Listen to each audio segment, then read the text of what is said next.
বলা হয় ঘাম নাকি কখনো বেইমানি করে না। স্পোর্টসম্যানদের ফিরে আসার একটাই মন্ত্র, পরিশ্রম পরিশ্রম আর পরিশ্রম। এর বাইরে আর কোনো কথা নাই।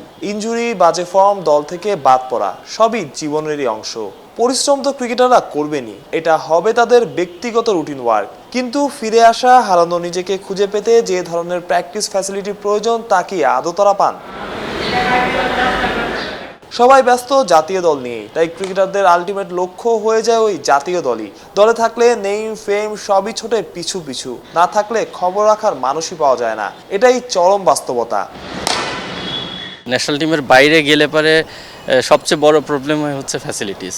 আপনি আপনার প্র্যাকটিস ফ্যাসিলিটিসগুলো কিন্তু এনাফ না।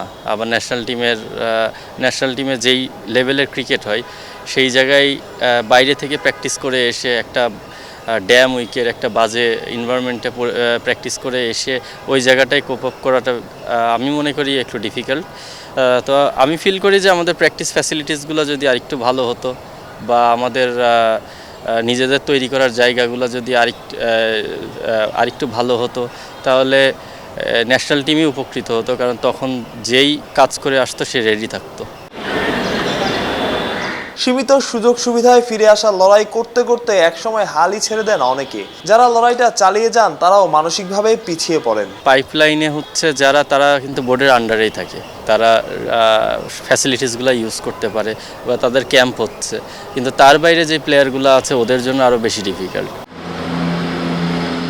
একবার জাতীয় দল থেকে বাদ পড়ে আবার ধারাবাহিক হয়েছেন এমন ক্রিকেটারের সংখ্যা হাতে গোনা।